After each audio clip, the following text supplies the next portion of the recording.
अस्सलाम वालेकुम। आज के इस लेक्चर में हम 3 टॉपिक्स को स्टडी करेंगे। 2.1.1 that is subatomic particles, section 2.1.2 that is behavior of subatomic particles in electric field, and section 2.1.3 that is atomic number and mass number. अगर हम सब एटॉमिक पार्टिकल्स को देखें तो सबसे पहले जिस सब एटॉमिक पार्टिकल की डिस्कवरी हुई वो इलेक्ट्रॉन था। इलेक्ट्रॉन को डिस्कवर करने वाला जो साइंटिस्ट है वो जे थॉमसन है। सो electron was discovered by J Thomson. Electron एक नेगेटिवली चार्ज्ड सब एटॉमिक पार्टिकल है कि इलेक्ट्रॉन के ऊपर नेगेटिव चार्ज प्रेजेंट होता है।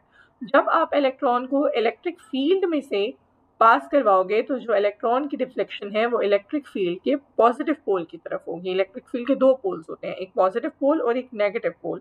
अगर इलेक्ट्रॉन के ऊपर नेगेटिव चार्ज है तो जो ऑपोजिट चार्जेस हैं वो एक दूसरे को अट्रैक्ट करते हैं, तो इलेक्ट्रॉन की जो डिफ्लेक्शन है वो इलेक्ट्रिक फील्ड के पॉजिटिव पोल की तरफ होगी।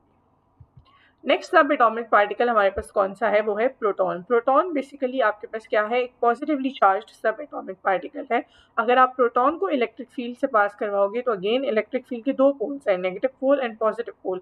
प्रोटॉन पॉजिटिव चार्ज कैरी करता है, इसलिए इसकी डिफ्लेक्शन जो है वो इलेक्ट्रिक फील्ड के नेगेटिव पोल की तरफ होगी। अगर आप प्रोटॉन और इलेक्ट्रॉन के मास को कंपेयर करो तो proton is 1836 times heavier than an electron, कि प्रोटॉन का मास इलेक्ट्रॉन से इतना ज़्यादा है। नेक्स्ट जो आपके पास सब एटॉमिक पार्टिकल है वो है न्यूट्रॉन। न्यूट्रॉन आपके पास न्यूट्रल सब एटॉमिक पार्टिकल है। न्यूट्रॉन के ऊपर कोई चार्ज नहीं होता। न्यूट्रॉन के ऊपर कोई चार्ज नहीं है, इसीलिए इसके ऊपर इलेक्ट्रिक और मैग्नेटिक फील्ड का कोई इफेक्ट नहीं होता। अगर आप न्यूट्रॉन को इलेक्ट्रिक या मैग्नेटिक फील्ड में से पास करवाते हो तो वो कोई भी डिफ्लेक्शन शो नहीं करता, वो अनडिफ्लेक्टेड इलेक्ट्रिक फील्ड से पास कर जाता है। और न्यूट्रॉन और प्रोटॉन का मास अगर आप कंपेयर करते हो तो न्यूट्रॉन और प्रोटॉन का मास ऑलमोस्ट कंपेरेबल है, मतलब ऑलमोस्ट एक जैसा है, ठीक है। लेकिन न्यूट्रॉन का मास स्लाइटली थोड़ा सा प्रोटॉन से ज़्यादा है, और कितना ज़्यादा है ये हम अभी टेबल की फॉर्म में जब हम कंपैरिजन देखेंगे ना तो हम एग्जैक्ट वैल्यू भी देख लेंगे। ठीक हो गया। नेक्स्ट हम देखते हैं, ये एक टेबल है जो कि प्रोटॉन, न्यूट्रॉन और इलेक्ट्रॉन यानी कि जो तीन सब एटॉमिक पार्टिकल्स हैं इनके मास, चार्ज, रिलेटिव मास और रिलेटिव चार्ज को कंपेयर करता है। सबसे पहले हम रिलेटिव चार्ज को देख लेते हैं। जैसे प्रोटॉन के ऊपर रिलेटिव चार्ज +1 है तो इलेक्ट्रॉन के ऊपर जो रिलेटिव चार्ज है वो -1 है। प्रोटॉन और इलेक्ट्रॉन के ऊपर एक जितना चार्ज होता है, सिर्फ साइन ऑपोजिट है कि अगर आप 1 की वैल्यू असाइन कर रहे हो प्रोटॉन के चार्ज को तो वो +1 के साथ होगा। इसी तरह से इलेक्ट्रॉन के ऊपर रिलेटिव चार्ज कितना होगा, -1। और न्यूट्रॉन न्यूट्रल है, कोई चार्ज नहीं है, तो इसमें आपने 0 की वैल्यू लिखनी है।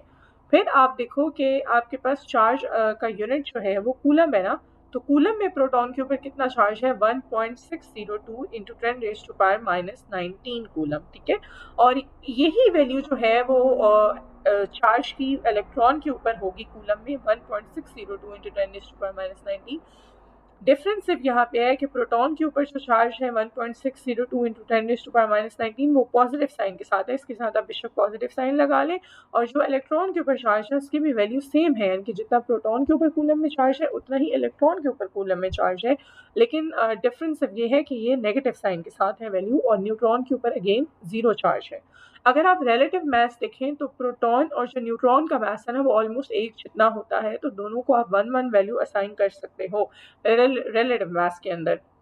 अगर आप इलेक्ट्रॉन का मास देखो तो इलेक्ट्रॉन का मास 1836 टाइम्स प्रोटॉन के मास से कम है, इसीलिए आपके पास अगर रिलेटिव 1 को डिवाइड कर दिया 1836 से तो आपके पास इलेक्ट्रॉन का मास आ गया है, ठीक है। जो भी प्रोटॉन का मास है आप उसको 1836 से डिवाइड करो तो आपके पास इलेक्ट्रॉन का मास आ जाएगा। अब अगर आपने रिलेटिव मास देख लिया है तो अब हम मास देखते हैं किलोग्राम में, ठीक है। प्रोटॉन का मास किलोग्राम में कितना है, 1.672 इंटू 10⁻⁻27, और न्यूट्रॉन का मास किलोग्राम में कितना है, 1.675 इंटू 10⁻⁻27। अब प्रोटॉन और न्यूट्रॉन का मास अगर आप देखो तो ऑलमोस्ट एक जितना है, सिर्फ डिफरेंस कहाँ है कि जो लास्ट वाला डिजिट है 2 और 5 सिर्फ इसमें डिफरेंस आ रहा है, बाकी सारी वैल्यू सेम है। इसलिए हम कहते हैं कि प्रोटॉन और न्यूट्रॉन का मास कंपेरेबल है, लेकिन न्यूट्रॉन थोड़ा सा ज़्यादा मैसिव है प्रोटॉन से, ठीक है। अब हम अगर इलेक्ट्रॉन का मास देखते हैं तो इलेक्ट्रॉन जो है वो 1836 टाइम्स इसका मास जो है वो प्रोटॉन से कम होता है। अगर आपने ये वैल्यू लेके आनी है तो आप क्या करोगे, ये जो प्रोटॉन का मास है इसको आप 1836 से डिवाइड कर दो, तो आपके पास जो वैल्यू आएगी वो 9.109 इंटू 10⁻³ आ जाएगी, यानी कि इलेक्ट्रॉन का मास इतना है। अगर आपको प्रोटॉन का याद है तो आप इलेक्ट्रॉन का मास खुद कैलकुलेट कर सकते हो 1836 से डिवाइड करके। तो ये टेबल बेसिकली सब एटॉमिक पार्टिकल्स के मास, चार्ज, रिलेटिव मास और रिलेटिव चार्ज को कंपेयर करता है। नेक्स्ट हम देखते हैं कि जो सब एटॉमिक पार्टिकल्स हैं उनका इलेक्ट्रिक फील्ड में क्या बिहेवियर होता है। आपके पास ये रीजन है इलेक्ट्रिक फील्ड का, इस इलेक्ट्रिक फील्ड का ये नेगेटिव पोल है, इस इलेक्ट्रिक फील्ड का ये नीचे जो है ये पॉजिटिव पोल है, ठीक है। अगर आप इसमें से प्रोटॉन को पास करवाते हो तो प्रोटॉन के ऊपर पॉजिटिव चार्ज है, ये इलेक्ट्रिक फील्ड के नेगेटिव पोल की तरफ डिफ्लेक्शन शो करेगा, जैसे अभी हमने पढ़ा भी है। इसी इलेक्ट्रिक फील्ड में से अगर आप इलेक्ट्रॉन को पास कराते हो तो इलेक्ट्रॉन कैरीज नेगेटिव चार्ज, तो जो इलेक्ट्रॉन की डिफ्लेक्शन है वो इलेक्ट्रिक फील्ड के पॉजिटिव पोल की तरफ होगी। इसी इलेक्ट्रिक फील्ड में से अगर आप न्यूट्रॉन को पास कराते हो तो neutron is neutral, it doesn't carry any charge, ठीक है। तो न्यूट्रॉन की डिफ्लेक्शन नहीं होती, न्यूट्रॉन बिल्कुल इसमें से स्ट्रेट पास कर जाता है, ठीक है। उसके बाद एक और पॉइंट जो आपने देखना है कि यहाँ डिफ्लेक्शन तो प्रोटॉन की भी हुई है और इलेक्ट्रॉन की भी हुई है, ठीक है। दोनों ने डिफ्लेक्शन शो की है, प्रोटॉन ने नेगेटिव पोल की तरफ, इलेक्ट्रॉन ने पॉजिटिव पोल की तरफ। लेकिन अगर आप इसको देखो तो जो प्रोटॉन की डिफ्लेक्शन है वो कम हुई है और इलेक्ट्रॉन की डिफ्लेक्शन ज्यादा हुई है। इलेक्ट्रॉन का मास कम था, जिस चीज का मास जितना कम होता है वो उतनी ज्यादा डिफ्लेक्शन शो करता है। इलेक्ट्रॉन का मास प्रोटॉन से कम है, अभी हमने टेबल की फॉर्म में कंपैरिजन में भी देखा है। तो इलेक्ट्रॉन की डिफ्लेक्शन इस वजह से जो है वो प्रोटॉन से ज्यादा है। और ये आप देख भी लो कि जिस तरह स्टेटमेंट लिखी हुई है, the electron is deflected much more than proton as it has a much smaller mass. Electron का मास प्रोटॉन से बहुत कम है, इसलिए इलेक्ट्रॉन की डिफ्लेक्शन प्रोटॉन से ज्यादा है जब आप इलेक्ट्रिक फील्ड में से पास करते हो। Next is atomic structure. अब एटम के स्ट्रक्चर को हम देखते हैं कि ये जो सब एटॉमिक पार्टिकल्स हैं, इलेक्ट्रॉन, प्रोटॉन और न्यूट्रॉन, ये एटम में कहाँ कहाँ लोकेटेड है। अगर आप एटम के स्ट्रक्चर को देखो तो एटम के सेंटर में बेसिकली आपके पास क्या है कि एटम हैज न्यूक्लियस, ठीक है। इस न्यूक्लियस के अंदर आपके पास क्या क्या चीजें हैं, ये एटम का सेंटर में न्यूक्लियस है। इस न्यूक्लियस में आपके पास न्यूट्रॉन्स हैं जिनके ऊपर कोई चार्ज नहीं है और प्रोटॉन्स हैं जिनके ऊपर पॉजिटिव चार्ज है। इस न्यूक्लियस के अराउंड ये नेगेटिवली चार्ज इलेक्ट्रॉन्स रिवॉल्व करते हैं और ये जिन सर्कुलर पाथ्स में रिवॉल्व कर रहे हैं, इन सर्कुलर पाथ्स का नाम हमने बोहर के एटॉमिक मॉडल में पढ़ा था कि इनको क्या कहते हैं, ऑर्बिट्स, एनर्जी लेवल्स या फिर एनर्जी शेल्स। तो बेसिकली ये था कि यहाँ सब एटॉमिक पार्टिकल्स जो इलेक्ट्रॉन, प्रोटॉन और न्यूट्रॉन जिनकी कैरेक्टरिस्टिक्स अभी आपने पढ़ी है, ये एटम के अंदर कहाँ कहाँ लोकेटेड है, ठीक है। नेक्स्ट हम देखते हैं एटॉमिक नंबर और मास नंबर को। जब भी आपको कहा जाता है कि किसी भी एलिमेंट का एटॉमिक नंबर की बात होती है, किसी भी एलिमेंट के एटॉमिक नंबर की, तो एटॉमिक नंबर किसी भी एलिमेंट का क्या इंडिकेट करता है। एटॉमिक नंबर बेसिकली आपको ये बताता है कि किसी भी एलिमेंट के न्यूक्लियस के अंदर कितने नंबर ऑफ द प्रोटॉन्स हैं। और एटॉमिक नंबर को रिप्रेजेंट करने के लिए आप जिस अल्फाबेट का यूज करते हो, ठीक है, वो Z है, ठीक है। अगर मैं कहती हूँ कि कार्बन हैज 6 एटॉमिक नंबर, ठीक है, तो इसका ये मतलब है कि कार्बन के न्यूक्लियस के अंदर 6 प्रोटॉन्स प्रेजेंट हैं। तो कोई भी एलिमेंट है उसका एटॉमिक नंबर आपको ये बताएगा, उसका एटॉमिक नंबर आपको ये इन्फॉर्मेशन देगा कि इस पर्टिकुलर एटम या इस पर्टिकुलर एलिमेंट के न्यूक्लियस के अंदर कितने प्रोटॉन्स प्रेजेंट हैं। Next is mass number. अच्छा, मास नंबर किसी भी एलिमेंट का आपको क्या बताता है, मास नंबर किसी भी एलिमेंट का आपको ये इन्फॉर्मेशन देता है कि उस एलिमेंट के न्यूक्लियस के अंदर कितने नंबर ऑफ द प्रोटॉन्स हैं और कितने नंबर ऑफ द न्यूट्रॉन्स हैं। यानी कि किसी भी एटम के न्यूक्लियस के प्रोटॉन्स और न्यूट्रॉन्स का अगर आप सम ले लोगे तो वो मास नंबर के इक्वल आएगा। और इसको आप रिप्रेजेंट करने के लिए जो सिंबल यूज करते हो दैट इज A, ठीक है। तो अगर मैं कहती हूँ कि कार्बन का मास नंबर 12 है, तो ये जो 12 वैल्यू है, ये जो 12 डिजिट है, ये इंडिकेट करता है कि कार्बन के न्यूक्लियस के अंदर 12 नंबर ऑफ द प्रोटॉन्स और न्यूट्रॉन्स प्रेजेंट है। अगर प्रोटॉन्स और न्यूट्रॉन्स दोनों का आप सम लेते हो तो वो 12 के इक्वल आएगा, ठीक है। आगे हम ये देखते हैं कि इस मास नंबर और एटॉमिक नंबर की रिप्रेजेंटेशन कैसे होती है। अगर आपके पास कोई भी एलिमेंट है और उसका केमिकल सिंबल X है, हमने सपोज कर लिया है, तो जो आप उसका मास नंबर है वो उसकी सुपरस्क्रिप्ट में लिखते हो, मतलब X के ऊपर आपने A लिखना है और X के नीचे आपने क्या लिखना है, Z लिखना है सबस्क्रिप्ट में, ठीक है। सबस्क्रिप्ट में क्या आएगा, एटॉमिक नंबर, सुपरस्क्रिप्ट में क्या आएगा, मास नंबर। मास नंबर क्या रिप्रेजेंट करता है कि किसी भी एलिमेंट के न्यूक्लियस के अंदर जो total number of the protons हैं और न्यूट्रॉन्स हैं। और एटॉमिक नंबर क्या रिप्रेजेंट करता है कि किसी भी एलिमेंट के न्यूक्लियस के अंदर नंबर ऑफ द प्रोटॉन्स कितने हैं, ठीक है। नेक्स्ट इज, अगर आपके पास पेपर में क्वेश्चन आता है कि किसी भी न्यूट्रल एटम के अंदर आपने सब एटॉमिक पार्टिकल्स को कैलकुलेट करना है, यानी कि प्रोटॉन्स को, इलेक्ट्रॉन्स और न्यूट्रॉन्स को कैलकुलेट करना है, तो आप कैसे करोगे। क्वेश्चन दोनों तरह से आ सकता है, या आपको वो कह सकता है प्रोटॉन्स इलेक्ट्रॉन्स एंड न्यूट्रॉन्स को कैलकुलेट करें, या वो आपको कह सकता है कि आप सब एटॉमिक पार्टिकल्स को कैलकुलेट करें। ठीक है, तो आपने समझ जाना है। अब न्यूट्रल एटम ऐसा एटम होता है कि जिसके ऊपर कोई चार्ज नहीं होता। ठीक है, जब भी आपको किसी भी एटम में प्रोटॉन्स इलेक्ट्रॉन्स और न्यूट्रॉन्स कैलकुलेट करने के लिए कहा जाता है, सबसे पहले आपने उस एटम की नेचर देखनी है। अगर उस एटम के ऊपर कोई चार्ज नहीं है तो इट इज न्यूट्रल एटम। उसमें protons electrons and neutrons calculate करने के लिए आपने ये वाले फॉर्मूलाज अप्लाई करने हैं जो अभी हम पढ़ेंगे। किसी भी न्यूट्रल एटम में जो नंबर ऑफ द प्रोटॉन्स हैं उसके एटॉमिक नंबर के इक्वल होते हैं। एटॉमिक नंबर आपको एग्जाम में गिवन होगा। किसी भी न्यूट्रल एटम में जो नंबर ऑफ इलेक्ट्रॉन्स हैं वो भी उसके एटॉमिक नंबर के इक्वल होते हैं। और किसी भी न्यूट्रल एटम में जो नंबर ऑफ द हमारे पास न्यूट्रॉन्स हैं, किसी भी न्यूट्रल एटम में जो हमारे पास नंबर ऑफ द न्यूट्रॉन्स हैं वो मास नंबर में से आप एटॉमिक नंबर को माइनस करते हो तो उसके इक्वल होते हैं। आपको एलिमेंट का एटॉमिक नंबर और मास नंबर एग्जाम में गिवन होगा। आपने सिर्फ फॉर्मूलाज याद रखने हैं और आपको ये पता होना चाहिए कि एटम की नेचर कैसी है। वो आपको देख के पता चल जाएगा कि उसके ऊपर कोई चार्ज एग्जामिनर ने दिया है या नहीं। अगर नहीं दिया तो वो न्यूट्रल एटम है, आपने ये वाले फॉर्मूलाज अप्लाई करने हैं। अगर एग्जाम्पल की हेल्प से देखें तो calculate number of protons electrons and neutrons in sodium atom. सबसे पहले आप एटम की नेचर देखो। आप सोडियम के ऊपर कोई चार्ज नहीं है। ठीक है, तो सोडियम न्यूट्रल एटम है तो आप ये वाले फॉर्मूलाज यूज कर सकते हो। एग्जामिनर आपको एटॉमिक नंबर भी देगा सोडियम का और मास नंबर भी देगा सोडियम का। एटॉमिक नंबर सोडियम का 11 है, मास नंबर सोडियम का 23 है। नंबर ऑफ द प्रोटॉन्स के लिए फॉर्मूला यूज करें। Number of protons is equal to atomic number कितना है 11। नंबर ऑफ इलेक्ट्रॉन्स के लिए फॉर्मूला यूज करें। Number of electrons is equal to atomic number कितना है 11। प्रोटॉन्स इलेक्ट्रॉन्स कैलकुलेट करने के बाद आप ये कंक्लूड कर सकते हो कि जो न्यूट्रल एटम है उसमें number of protons number of electrons के इक्वल आते हैं, जिसका इस केस में दोनों में 11 है। ठीक है, आप नंबर ऑफ न्यूट्रॉन्स देखो तो उसके लिए फॉर्मूला क्या है, mass number minus atomic number. Mass number 23 है, एटॉमिक नंबर 11 है। आप 23 में से माइनस करो 11 तो आपके पास आंसर क्या आता है 12। ठीक है, तो न्यूट्रल एटम में प्रोटॉन्स इलेक्ट्रॉन्स और न्यूट्रॉन्स कैलकुलेट करने के ये फॉर्मूलाज हैं। न्यूट्रल एटम वो एटम है जिसके ऊपर कोई चार्ज नहीं है। न्यूट्रल एटम में नंबर ऑफ प्रोटॉन्स और नंबर ऑफ इलेक्ट्रॉन्स इक्वल होते हैं। अब आप प्रोटॉन्स इलेक्ट्रॉन्स एंड न्यूट्रॉन्स को केटाइन में कैसे कैलकुलेट करते हो, यानी कि अब आपको कोई भी अगर ऐसा एटम गिवन है जिसके ऊपर पॉजिटिव चार्ज है तो आप उसमें प्रोटॉन्स इलेक्ट्रॉन्स और न्यूट्रॉन्स को कैसे कैलकुलेट करोगे, उसके लिए क्या फॉर्मूलाज हैं वो हम देखते हैं। नंबर ऑफ प्रोटॉन्स जो हैं वो केटाइन में एटॉमिक नंबर के इक्वल होंगे। नंबर ऑफ इलेक्ट्रॉन्स इक्वल होंगे atomic number minus magnitude of charge on cation. और नंबर ऑफ न्यूट्रॉन्स इक्वल होंगे mass number minus atomic number. अगर आप फॉर्मूलाज देखो तो इसमें जो नंबर ऑफ प्रोटॉन्स और नंबर ऑफ न्यूट्रॉन्स का फॉर्मूला है वो न्यूट्रल एटम के जैसा ही है, लेकिन जो नंबर ऑफ इलेक्ट्रॉन्स का फॉर्मूला है सिर्फ वो चेंज है। ठीक है, कि एटॉमिक नंबर में से आपने जितना चार्ज है केटाइन के ऊपर उसको माइनस करना है।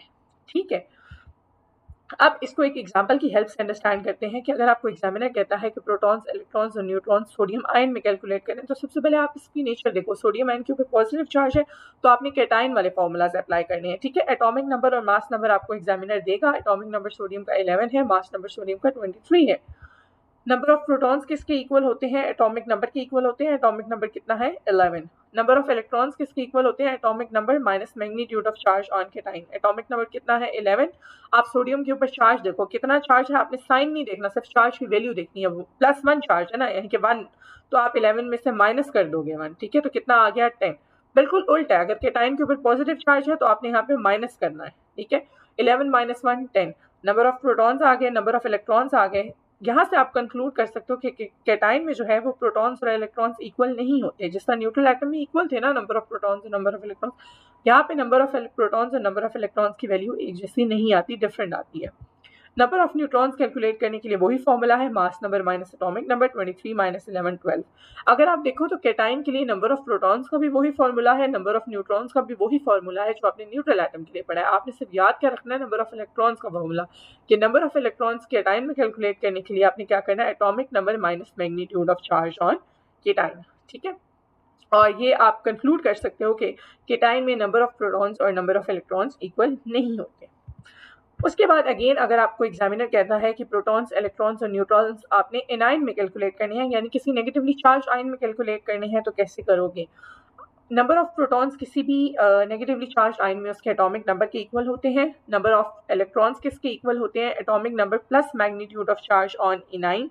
ठीक है। और नंबर ऑफ न्यूट्रॉन्स किसके इक्वल होते हैं, mass number minus atomic number. Again आप देखो तो नंबर ऑफ प्रोटॉन्स और नंबर ऑफ न्यूट्रॉन्स का फॉर्मूला अभी तक सेम है सारे केसेस में, सिर्फ नंबर ऑफ इलेक्ट्रॉन्स के फॉर्मूला में डिफरेंस है। यहाँ पे एटॉमिक नंबर में आपने ऐड करना है जितना चार्ज एनाइन के ऊपर है। अगर आपको एग्जाम्पल की हेल्प से हम अंडरस्टैंड करें तो calculate number of protons electrons and neutrons in chloride ion. अब आप देखो क्लोरीन के ऊपर माइनस चार्ज है तो आपने नेगेटिवली चार्ज आयन वाले फॉर्मूलाज लगाने हैं, एनाइन वाले फॉर्मूलाज लगाने हैं। एटॉमिक नंबर और मास नंबर आपको एग्जाम में गिवन होगा। एटॉमिक नंबर क्लोरीन का 17 है और मास नंबर कितना है 35.5। Number of protons atomic number के इक्वल होते हैं, एटॉमिक नंबर कितना है 17। नंबर ऑफ इलेक्ट्रॉन्स कैलकुलेट करने के लिए एटॉमिक नंबर में ऐड करना है जितना एनाइन के ऊपर चार्ज है, ठीक है। तो एटॉमिक नंबर 17 है, इस क्लोराइड आयन के ऊपर चार्ज कितना है, सिर्फ आपने वैल्यू देखनी है। 1 चार्ज है तो आपने 1 ऐड करना है, बिल्कुल उल्ट। चार्ज हालांकि -1 है लेकिन आपने इसमें ऐड कर देना है, 17 + 1 18, ठीक है। और नंबर ऑफ, और यहाँ पे आप ये कंक्लूड कर सकते हो कि एनाइन के केस में भी number of protons number of electrons के इक्वल नहीं आते, दोनों की वैल्यू डिफरेंट आती है। जैसे नंबर ऑफ प्रोटॉन्स यहाँ पे कितने आए 17 और नंबर ऑफ इलेक्ट्रॉन्स कितने आए 18। और नंबर ऑफ न्यूट्रॉन्स के लिए आप फॉर्मूला यूज करो, mass number minus atomic number, 35.5 minus 17 कितना आ गया 18.5, ठीक है। तो यहाँ पे भी एनाइन में आपने नंबर ऑफ प्रोटॉन्स न्यूट्रॉन्स और इलेक्ट्रॉन्स के फॉर्मूला देखने हैं। प्रोटॉन्स और न्यूट्रॉन्स के फॉर्मूला सेम है हर जगह, सिर्फ इलेक्ट्रॉन्स के फॉर्मूला में डिफरेंस है, ठीक है। और एनाइन के केस में भी आप यही कंक्लूड करते हो कि number of protons they are not equal to the number of electrons, ठीक है। अब अगर आपको सब एटॉमिक पार्टिकल्स यानी कि प्रोटॉन्स इलेक्ट्रॉन्स और न्यूट्रॉन्स कैलकुलेट करना आ गए हैं न्यूट्रल एटम में, केटाइन में भी और एनाइन में भी, तो जो कॉन्सेप्ट असेसमेंट एक्सरसाइज 2.1 है आप उसको इजीली सॉल्व कर सकते हो।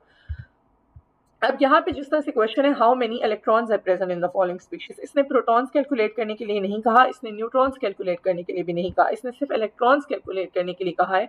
तो सबसे पहले आप देखो मैग्नीशियम, ये मैग्नीशियम यहाँ पे पॉजिटिवली चार्ज आयन की फॉर्म में प्रेजेंट है ना, तो आप केटाइन वाले फॉर्मूला लगाओगे। यहाँ पे जो एल्यूमिनियम है वो किस आयन की फॉर्म में प्रेजेंट है, +3 की फॉर्म में प्रेजेंट है, यानी कि पॉजिटिवली चार्ज आयन केटाइन की फॉर्म में प्रेजेंट है, तो आप केटाइन वाले फॉर्मूलास लगाओगे। यहाँ सल्फर सल्फाइड आयन की फॉर्म में प्रेजेंट है, यानी कि नेगेटिवली चार्ज आयन की फॉर्म में प्रेजेंट है, इनाइन की फॉर्म में प्रेजेंट है, यहाँ आप इनाइन वाले फॉर्मूलास लगाओगे। एटॉमिक नंबर यहाँ पे आपको गिवन नहीं है, आप पेरियोडिक टेबल से देख लो, लेकिन जब एग्जाम में आएगा तो वहाँ पे आपको एटॉमिक नंबर दिया होगा।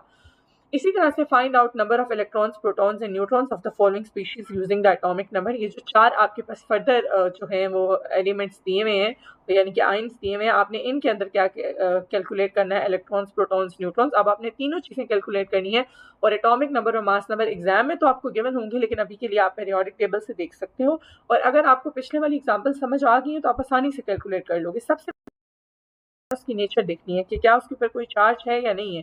अगर चार्ज नहीं है तो न्यूट्रल एटम वाले फॉर्मूलाज अप्लाई करो, अगर प्लस चार्ज है तो कैटाइन वाले फॉर्मूलाज, नेगेटिव चार्ज है तो एनाइन वाले फॉर्मूलाज। यहाँ पे मैग्नीशियम के ऊपर +2 चार्ज है तो कैटाइन वाले फॉर्मूलाज, क्लोरीन के ऊपर -1 चार्ज है इनके present in the form of chloride ion, जैसे कि अभी इसमें हमने कैलकुलेट भी किए हैं। तो आप कौन से फॉर्मूलाज यूज करो, एनाइन वाले। एल्यूमिनियम के ऊपर कितना चार्ज है +3, तो ये मतलब कैटाइन की फॉर्म में प्रेजेंट है तो आप कैटाइन वाले फॉर्मूलाज यूज करो। सल्फर के ऊपर कितना चार्ज है -2, तो sulphur is present in the form of sulphide ion, यानी कि एनाइन की फॉर्म में प्रेजेंट है तो आप एनाइन की फॉर्म में है तो एनाइन वाले फॉर्मूलाज यूज करो। किसी भी एटम में अगर सब एटॉमिक पार्टिकल्स कैलकुलेट करने के लिए आपको एग्जामिनर कहता है electron protons and neutrons calculate करने के लिए कहता है, तो सबसे पहले उस एलिमेंट की नेचर देखनी है कि वो न्यूट्रल एटम है, केटाइन है या एनाइन है, और उसके अकॉर्डिंग आपने फॉर्मूलाज अप्लाई करने हैं। एटॉमिक नंबर और मास नंबर आपको एग्जाम में गिवन होगा, ठीक है। और ये था हमारा आज का लेक्चर। Thank you.